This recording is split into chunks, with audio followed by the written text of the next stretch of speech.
Humanos, animais. Na verdade, toda a vida na Terra só está aqui por acaso. 99% de todas as espécies que já viveram foram erradicadas numa série de catástrofes. Desastres que mudaram o curso da evolução. Há 650 milhões de anos, a Terra congelou, levando a vida à beira da extinção. Mas se este desastre não tivesse ocorrido, o planeta seria habitado hoje apenas por organismos microscópicos. Esta é a história da Terra congelada.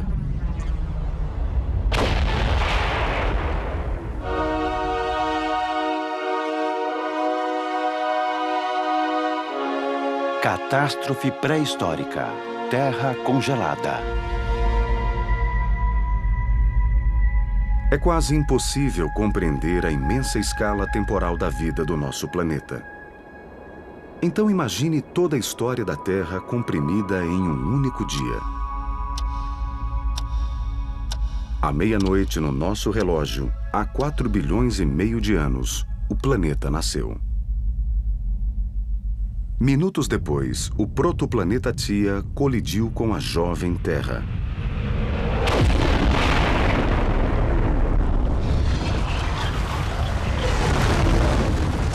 Formando a nossa Lua. Às 4 da madrugada surgiram as primeiras formas de vida. Às 8 da manhã, os continentes estavam cercados por oceanos rasos, repletos de bactérias simples. Ao longo dos 3 bilhões de anos seguintes, as bactérias colonizaram os oceanos. Então, às 8h27 da noite, há 650 milhões de anos, ocorreu um desastre. O planeta congelou. As temperaturas caíram muitos graus abaixo de zero. O gelo se espalhou a partir dos polos na direção do Equador. Finalmente, o planeta inteiro ficou preso em uma camisa de força gelada. Uma grande bola de neve. A vida tinha apenas começado. E agora parecia condenada. A Terra ficou presa em gelo por 25 milhões de anos até finalmente derreter. Alguns micro-organismos sobreviveram e deram o maior salto evolucionário na história do planeta. A catástrofe quase erradicou a vida na Terra. Mas, em vez disso, deflagrou a evolução, criando a vida como a conhecemos, incluindo a nossa. Como tudo isso aconteceu? E como os cientistas conseguiram descobrir? Não há nem sinal dos antigos mantos de gelo. Eles desapareceram há tempos. Mas ainda há pistas que podem revelar os mistérios desta dramática era glacial.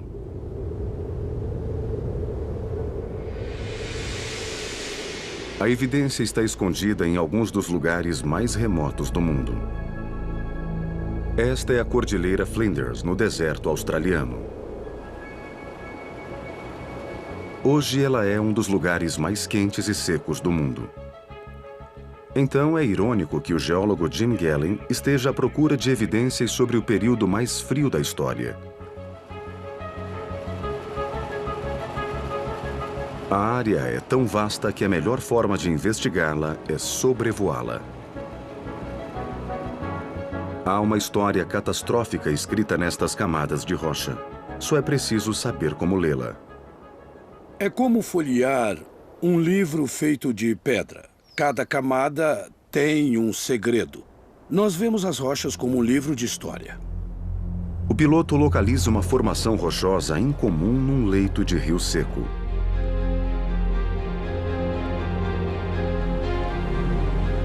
É a evidência que Gellin estava procurando. Uma rocha de 650 milhões de anos, chamada de seixo pingado. Um seixo pingado é um pedaço de rocha exótico. Ela não devia estar misturada à areia e à terra. Devia estar num rochedo ou num cascalho. Mas lá está ela.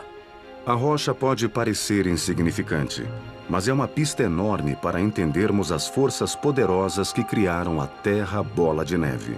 Esta rocha não devia estar aqui. Ela está num solo composto por lama, lodo, areia e cascalho. E normalmente isso é impossível. O Seixo Pingado percorreu milhares de quilômetros para chegar até aqui. E só há uma força capaz de transportar rochas como esta por distâncias tão grandes. E esta força é o gelo.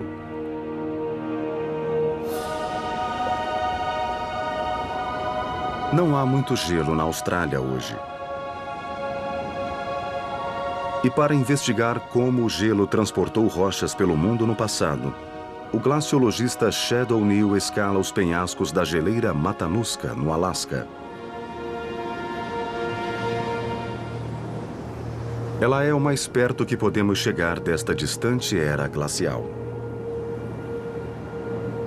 Embora muito menor do que as geleiras antigas, ela funciona da mesma forma. Vamos examinar as rochas que foram transportadas vale abaixo pela geleira. E para fazer isso, temos que descer até lá.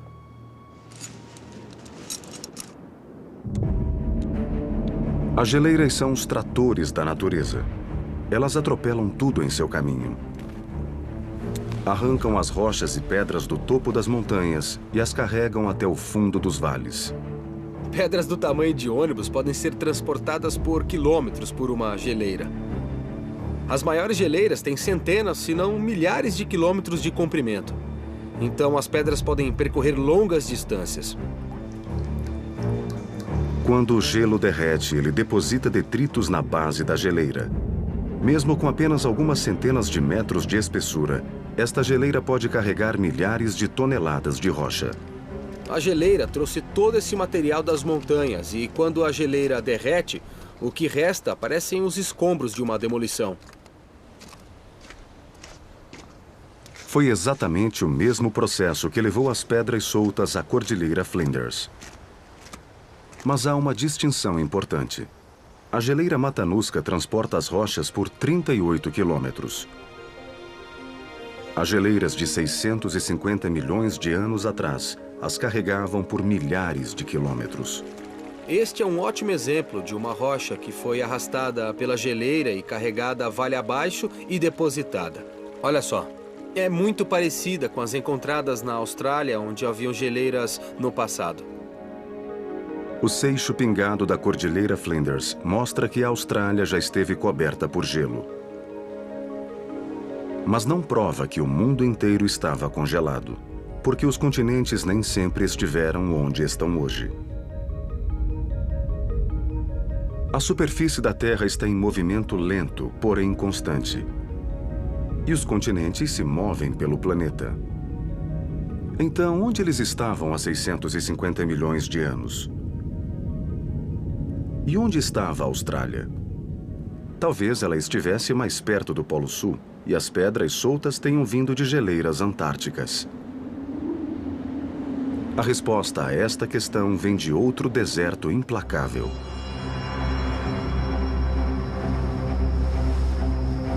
O Vale da Morte, no sudoeste americano.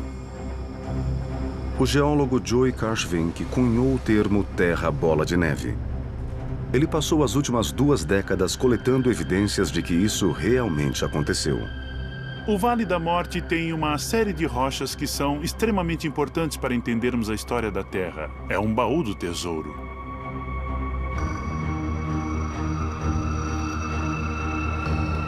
Como a Cordilheira Flinders não é o tipo de lugar onde alguém espera encontrar evidências de gelo.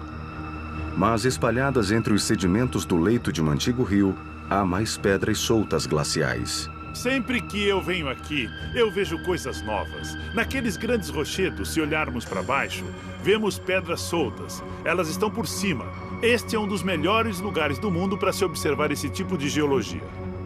As pedras soltas que Karshvink descobriu aqui datam do mesmo período das encontradas na Austrália.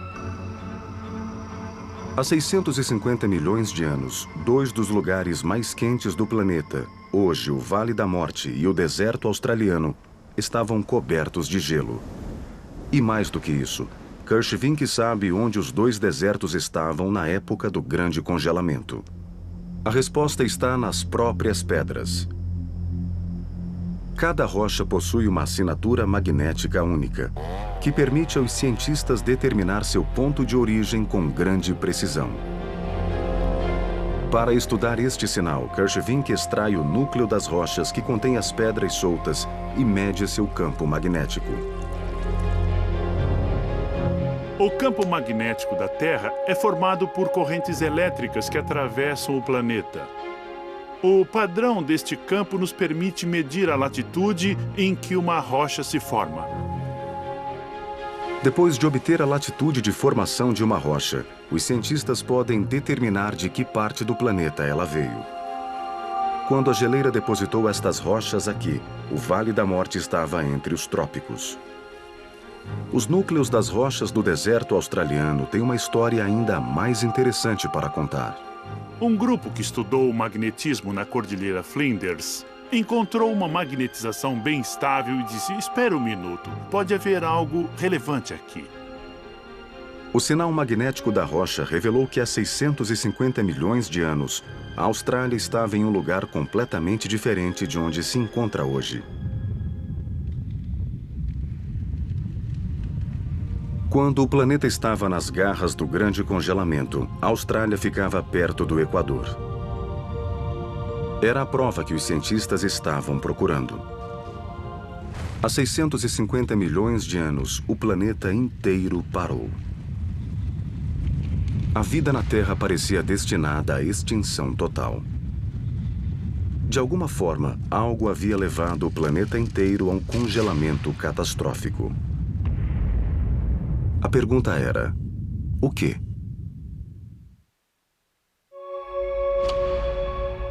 Oito e 27 da noite no nosso relógio de 24 horas que representa a história da Terra.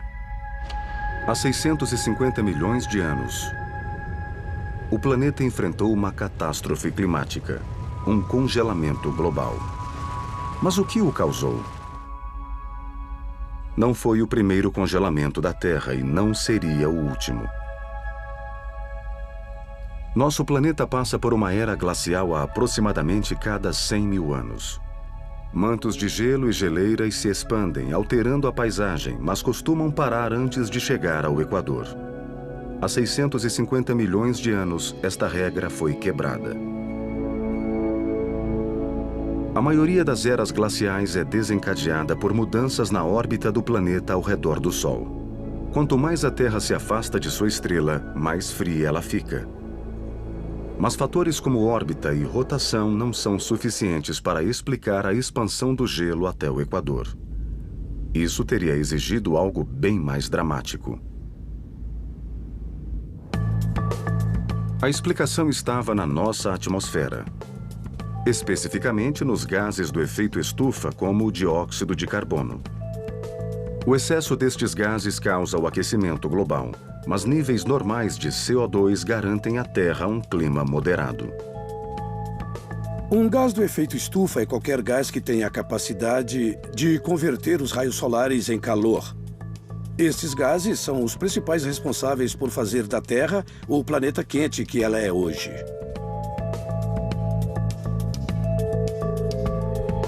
Mas é um delicado número de equilibrismo. Se os níveis de CO2 forem muito altos ou muito baixos, o clima se tornará caótico.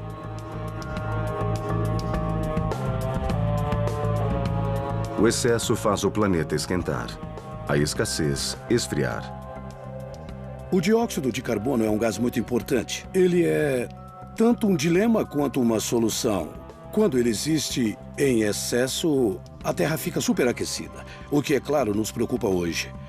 No entanto, na época anterior ao congelamento da Terra, tínhamos o problema oposto. Não havia dióxido de carbono bastante e a Terra começou a esfriar até o ponto em que esta refrigeração desgovernada envolveu a Terra em uma casca de gelo. Gehlen acredita que uma queda no nível de dióxido de carbono causou o desastre da Terra Bola de Neve. Algo estava removendo o CO2 em uma escala enorme. E só há um processo capaz de fazer isso: o intemperismo. Ele ocorre quando o dióxido de carbono se mistura com o vapor d'água para formar chuva ácida. Quando a chuva ácida cai sobre as rochas, ela reage com os minerais, encerrando o CO2 na água que escorre. Ele deságua no mar, onde ajuda a formar calcário sólido. O dióxido de carbono que estava na atmosfera está agora preso em rochas, no leito oceânico. Quando o intemperismo ocorre em grande escala, a chuva ácida dilapida as rochas. Isso remove o dióxido de carbono da atmosfera e garante que ele ficará preso no oceano. O intemperismo é mais rápido em locais quentes e úmidos. Normalmente, uma parte dos continentes está muito ao norte ou ao sul para que o intemperismo seja um fator importante. Mas há 650 milhões de anos, toda a terra firme do planeta, do Vale da Morte à Austrália, estava aglomerada em um grande supercontinente no Equador. Uma zona úmida e quente com a maior taxa de precipitação da Terra. O processo de intemperismo atingiu o ápice. Os níveis de CO2 caíram, assim como a temperatura da Terra. O dióxido de carbono era retirado, mas não substituído. Como resultado, a Terra inevitavelmente ficou mais fria. Normalmente, as plantas e animais da Terra compensam os níveis de dióxido de carbono na atmosfera, garantindo que ela não fique quente nem fria demais. Mas há 650 milhões de anos, a vida terrestre ainda não havia surgido. Nos oceanos, a vida ainda estava emergindo na forma de bactérias unicelulares. Na verdade, as bactérias estavam tornando a situação ainda pior. Há 650 milhões de anos, o mundo era das cianobactérias. Bactérias que formavam uma camada pegajosa no fundo do mar. As cianobactérias são pequenos organismos que já viviam no planeta 3 bilhões de anos antes do congelamento da Terra. Mas nessa época elas foram particularmente importantes. Estas cianobactérias sugavam ainda mais dióxido de carbono dos oceanos e o encerravam em recifes de calcário chamados estromatólitos. Parte deste dióxido de carbono antigo continua preso em recifes fossilizados, como estes no sul da Austrália. Quando Jim Galen despeja um ácido fraco sobre eles, o dióxido de carbono que estava enclausurado há centenas de milhões de anos é liberado. O que nós vemos é uma efervescência. Essas bolhas brancas são o dióxido de carbono que estava preso neste estromatólito, sendo lançado de volta à atmosfera. Em vez de estabilizar os níveis de dióxido de carbono, as cianobactérias reduziram seus níveis ainda mais. Combinadas ao intemperismo, elas removeram o dióxido de carbono da atmosfera e as temperaturas caíram.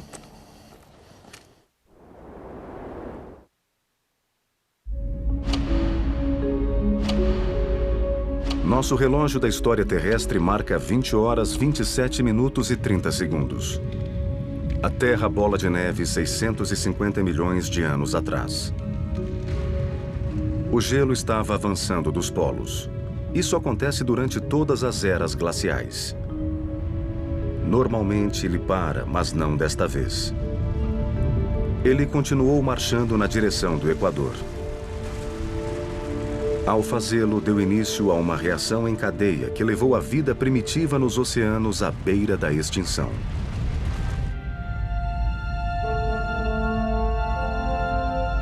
A superfície da Terra é feita de terra, mar e gelo. Cada superfície reflete a luz do Sol de forma diferente, e isso explica o que aconteceu a seguir.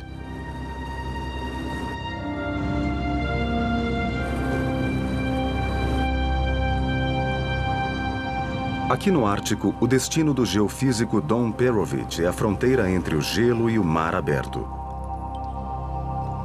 É um ponto que os cientistas chamam de borda de passagem. É um dos melhores lugares para se estudar como a Terra mergulhou em um congelamento catastrófico. Este é um lugar onde o gelo da costa encontra o Oceano Ártico.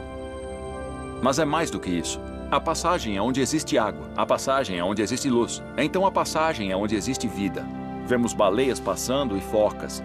E pássaros voando. É uma área incrivelmente produtiva. Aqui, Perovich pode comparar a refletividade, ou albedo, de duas superfícies muito diferentes: o gelo marinho e o mar aberto. Seu sensor mede a quantidade de luz do sol que atinge a neve e a quantidade refletida de volta. O gelo marinho é a superfície mais reflexiva do planeta. Ele reflete 85% da luz solar que o atinge. Se nós estivéssemos ali a apenas 100 metros da borda, o albedo seria inferior a 10%. O mais interessante é que este gelo coberto de neve possui o maior albedo entre todas as superfícies naturais da Terra. E o mar aberto tem o menor. Então, bem aqui, nós temos o contraste entre o melhor refletor natural e o pior refletor natural. O mar aberto reflete muito pouca luz natural de volta ao espaço. Ele absorve a energia solar, mantendo o planeta aquecido. Os cientistas acreditam que há 620 milhões de anos o oposto aconteceu. O melhor refletor da Terra, o gelo marinho, substituiu o pior refletor, a água do mar. Quando o gelo se expandiu, o mar restante não foi capaz de absorver calor o suficiente e a Terra esfriou. Isso deu origem a mais gelo marinho, que refletia mais luz solar. A Terra esfriou, gerando ainda mais gelo. Era impossível voltar atrás. Quando a quantidade de gelo aumenta, ela substitui o pior refletor pelo melhor refletor. Tudo vai esfriar. Isso gera mais gelo, que vai resfriar mais. É um ciclo vicioso. Um efeito congelante desgovernado capaz de transformar o mundo inteiro em uma bola de neve. É uma ideia que ninguém considerava até algumas décadas atrás. Os cientistas só descobriram que isso era possível durante o estudo de outro tipo de desastre.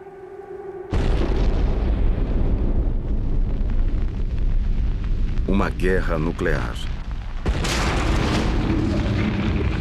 Durante a Guerra Fria, os pesquisadores previram que uma guerra nuclear poderia lançar tanta fumaça e poeira na atmosfera que bloquearia o Sol, dando início a um congelamento global.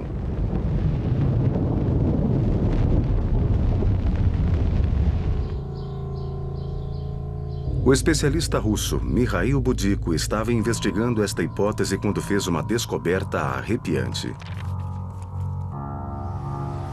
Ele calculou que se o manto de gelo avançasse além dos 30 graus de latitude, onde se encontra New Orleans, ele refletiria uma parte tão grande da energia solar que a Terra entraria em um ciclo irreversível. Quando nós temos um sistema como a Terra com tantas compensações, uma das coisas que discutimos muito são pontos de virada. Imagine que está num barco balançando de um lado para o outro. Nada muda muito até você exagerar e entrar em outro estado. E a pesquisa de Budiko dizia que se o gelo avançasse o bastante, ele atingiria o ponto de virada e cobriria toda a Terra. Budiko calculou que se o gelo atingisse este ponto de virada, o planeta seria incapaz de absorver calor o bastante para manter o gelo sob controle. A Terra ficaria soterrada em gelo de polo a polo. A teoria é que há 650 milhões de anos foi exatamente o que aconteceu. 8h28 da noite no relógio que representa a história da Terra. Abaixo dos mantos de gelo, organismos unicelulares, a única forma de vida no planeta, encaravam uma escolha difícil: adaptar-se ou morrer. Bactérias que haviam surgido há mais de 3 bilhões de anos agora estavam à beira da extinção. Mas o que aconteceria com a vida se a Terra sofresse um novo congelamento hoje? Nós sobreviveríamos às mesmas condições? com a expansão do gelo a partir dos polos, o suprimento de água potável seria congelado. Lavouras e gado morreriam no mundo inteiro. A atividade industrial cessaria. Seria impossível manter uma usina nuclear funcionando até o fim do congelamento. Muitos especialistas acreditam que a humanidade encontraria formas de sobreviver a uma era glacial curta. Mas as chances de superarmos um congelamento total são quase inexistentes. Se os humanos passassem por um congelamento total, nós estaríamos basicamente à mercê da natureza. Seria impossível detê-lo. Seria mais fácil viver na superfície de Marte do que na superfície da Terra congelada. A grossa camada de gelo cobrindo o planeta se tornaria a lápide da humanidade. Há 650 milhões de anos, a única forma de vida ameaçada de extinção eram as bactérias unicelulares. Sua própria sobrevivência parecia improvável, mas aqui estamos nós. A vida seguiu adiante. A pergunta é, como?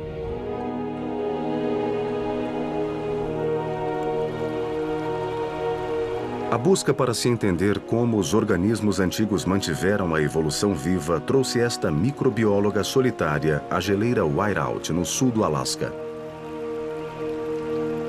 Aqui, Hazel Barton estuda como a vida conseguiu sobreviver a um congelamento global.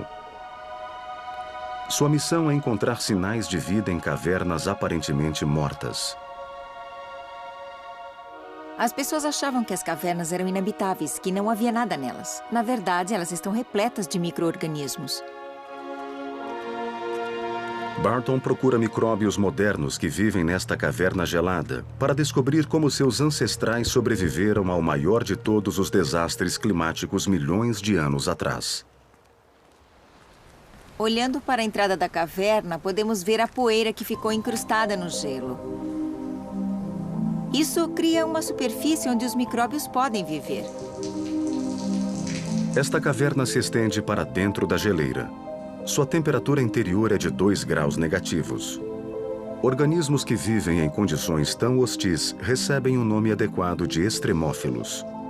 Barton coleta amostras de micróbios enterrados no sedimento rochoso congelado na base da geleira. Ela acredita que esta caverna pode explicar como os micróbios se adaptaram ao ambiente durante o congelamento da Terra.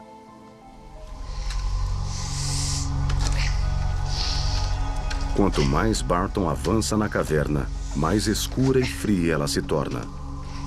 Mas até aqui a vida resiste. Esta é uma comunidade, parecem cianobactérias. Elas são incrivelmente resistentes. Elas podem sobreviver a qualquer condição que nós possamos imaginar.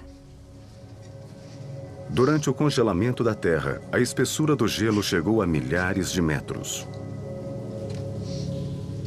Barton encontra condições semelhantes a centenas de metros da entrada da caverna. Aqui quase não há luz. Mas mesmo neste mundo escuro e gelado, ela identifica uma abundância de micróbios. Estamos olhando para micro-organismos que precisam se adaptar e gerar energia onde não há luz do sol. O que eles fazem é remover a energia da rocha em si. Eles devoram a pedra para obter energia. Do lado de fora, Barton aponta seu microscópio para as amostras que coletou. Ela acredita que os micróbios antigos eram estruturalmente semelhantes a estas cianobactérias e eram sobreviventes consumados. Estamos vendo cianobactérias. Há toda uma comunidade vivendo aqui. As cianobactérias são organismos incríveis. Elas são muito adaptáveis. Estão entre as formas de vida mais antigas do planeta e podem sobreviver a condições extremas. As cianobactérias desenvolveram incríveis mecanismos de sobrevivência. Quando uma célula humana congela, sua membrana se rompe. Ao secar, ela morre. Mas as cianobactérias desenvolveram uma estrutura celular que evita o rompimento, mesmo nas condições mais extremas do planeta.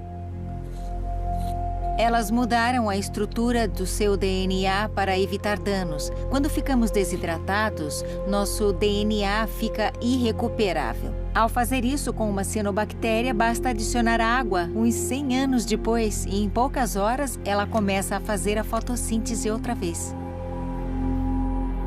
Da mesma forma como algumas conseguem suportar a falta de água, outras conseguem suportar o gelo. Com o avanço do gelo, a maioria dos micróbios morreu. Mas os mais fortes sobreviveram. Com o tempo surgiram variações adaptadas ao frio e à escuridão. Elas se tornaram os ancestrais de todos os seres vivos modernos. Todo mundo acha que uma catástrofe global aniquilaria toda a vida. Mas não. Estes micro-organismos têm enfrentado coisas parecidas há bilhões de anos. Eles são adaptáveis, sabem mudar. E depois preenchem o espaço que ficou vazio. A pesquisa de Barton prova que mesmo sob as condições mais extremas, no gelo, no escuro, a vida encontra um caminho. A menos que um objeto do tamanho de Marte atinja o planeta, a vida persistirá na Terra. E eventos que parecem catastróficos são simplesmente uma nova página e podem dar origem a uma nova forma de vida na Terra. Nós só estamos aqui hoje porque a vida se adaptou e sobreviveu. Mas para que a evolução continuasse, a Terra precisava derreter.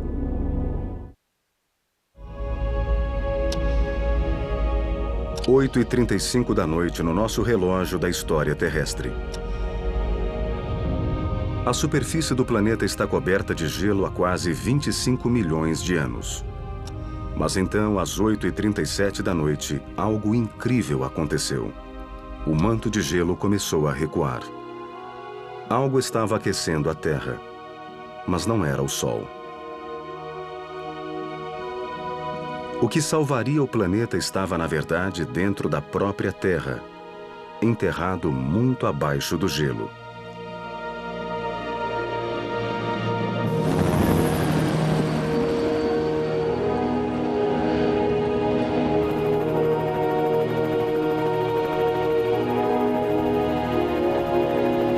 Este é o Monte Augustine, Alasca, nas Ilhas Aleutas, uma das regiões mais vulcânicas do planeta.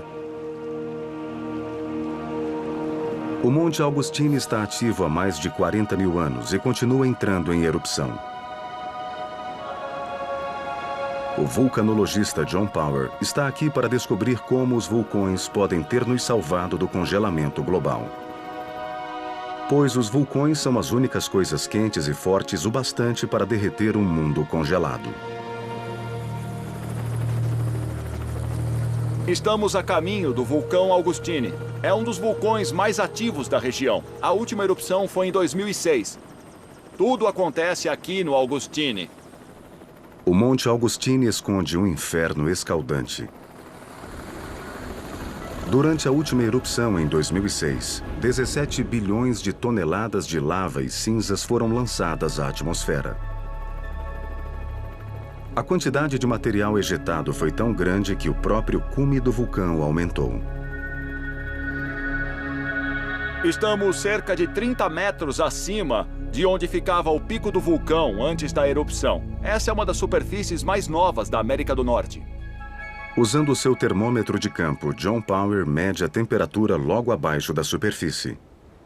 Temos uma temperatura de 95, 96 graus centígrados. Então o cume do vulcão continua muito quente. Se eu quisesse cozinhar batatas ou fritar uns ovos, este seria um excelente lugar. O Monte Augustine é quente, mas é difícil acreditar que um vulcão, mesmo um tão poderoso, seria capaz de romper um manto de gelo com milhares de metros de espessura. O lugar onde nós estamos estava recoberto por gelo glacial. Há apenas 15 ou 20 mil anos, tudo isso estava embaixo de uma geleira nessa época. Ao examinar rochas vulcânicas da região, Power encontrou evidências de que há 24 mil anos, uma erupção conseguiu atravessar o gelo. Um vulcão como Augustine ou seus vizinhos não teria dificuldade nenhuma para romper um manto de gelo, mesmo que ele tivesse vários quilômetros ou milhas de espessura. Nós sabemos que é possível porque já vimos acontecer. Em 1996, o vulcão Grímsvötn, na Islândia, atravessou uma geleira. Ele abriu caminho até a superfície através de mais de 800 metros de gelo. Os jatos de gases quentes e cinzas abriram um buraco gigantesco na geleira. O calor da erupção foi tão intenso que produziu um derretimento enorme, no qual 5 horas de enchentes contínuas carregaram 45 mil toneladas de água por segundo. Mas em escala global isso não é nada.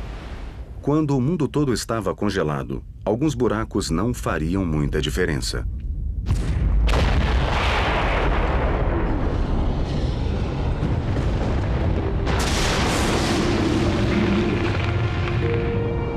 Mas os vulcões possuíam outra arma formidável em seu arsenal.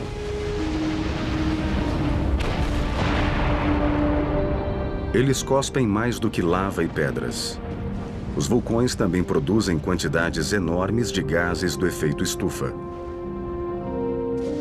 O dióxido de carbono está entre os gases mais comuns que saem dos vulcões. Houve momentos em que vimos este vulcão expelir milhares de toneladas por dia. E o Monte Augustine nem se compara com os vulcões que romperam o gelo da Terra congelada. Os cientistas acreditam que milhares deles injetaram bilhões de toneladas de dióxido de carbono na atmosfera. Ao longo de um período de 1 milhão de anos, isso fez com que os níveis de dióxido de carbono aumentassem, revertendo o déficit que provocou o congelamento da Terra e inclinando a balança na direção oposta. O dióxido de carbono se acumulou rapidamente na atmosfera até chegar a um ponto crítico, no qual ocorreu um superderretimento do gelo e isso foi uma sentença de morte para a Terra Bola de Neve. A atmosfera rica em dióxido de carbono capturou a luz do Sol, elevando as temperaturas e finalmente derretendo o gelo. Há 635 milhões de anos, a Terra foi salva de um congelamento global pelos vulcões. Erupções vulcânicas lançaram bilhões de toneladas de dióxido de carbono na atmosfera. O CO2 capturou o calor do Sol, aquecendo o mundo e derretendo o gelo. Após 25 milhões de anos, a Terra Bola de Neve chegava ao fim. No oceano, organismos unicelulares haviam sobrevivido às temperaturas baixíssimas sob o gelo e estavam para passar por uma mudança extraordinária e rápida. Cerca de 3 milhões de anos após o fim do congelamento, o clima mais quente desencadeou uma explosão evolucionária sem igual. Bactérias unicelulares se transformaram em criaturas multicelulares. Os primeiros organismos complexos, ancestrais de todos os animais, incluindo os humanos.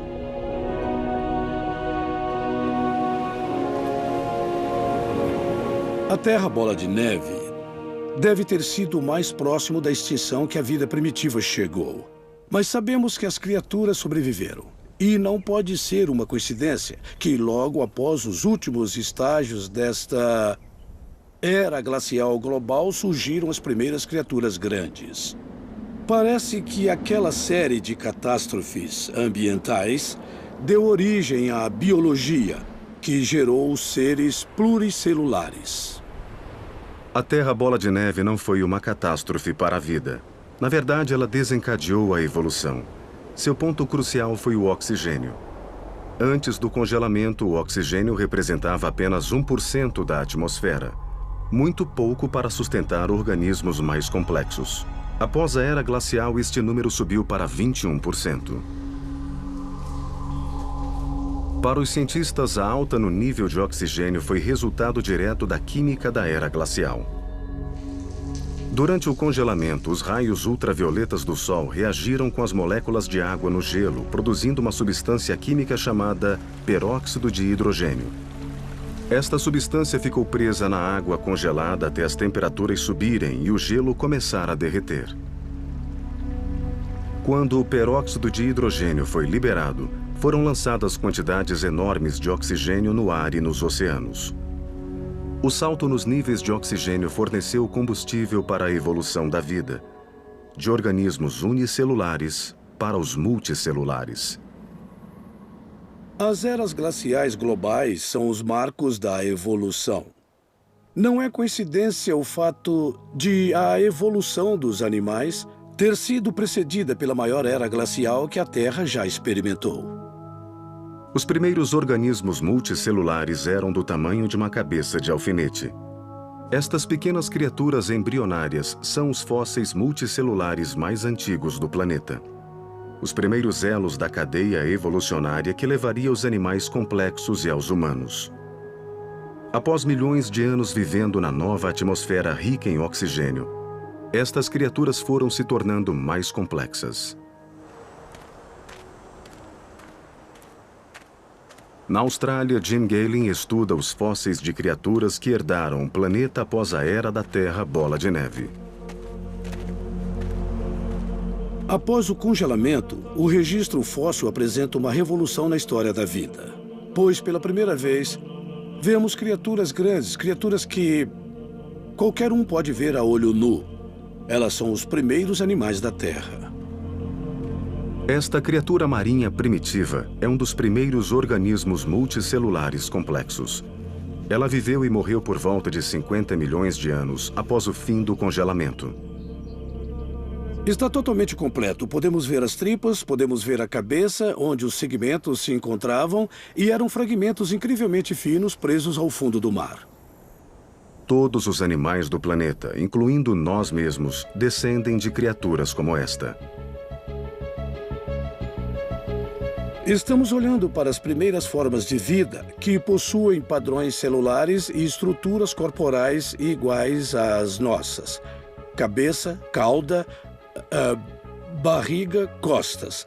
Embora não sejam necessariamente nossos ancestrais diretos, elas são as primeiras criaturas que representam a linhagem biológica que deu origem ao homem. Em todo o planeta, organismos similares estavam evoluindo, dando o salto da vida primitiva para a complexa.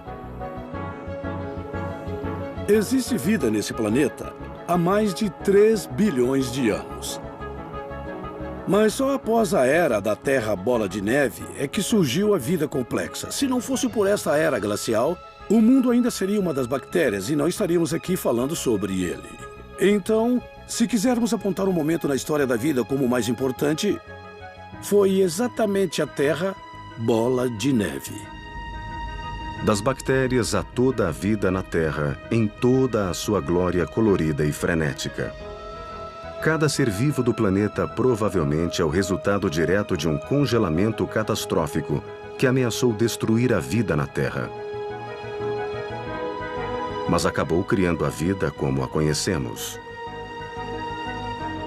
Nós devemos nossa existência ao maior desastre climático que o planeta já conheceu. Sem a Terra Bola de Neve, nós não estaríamos aqui.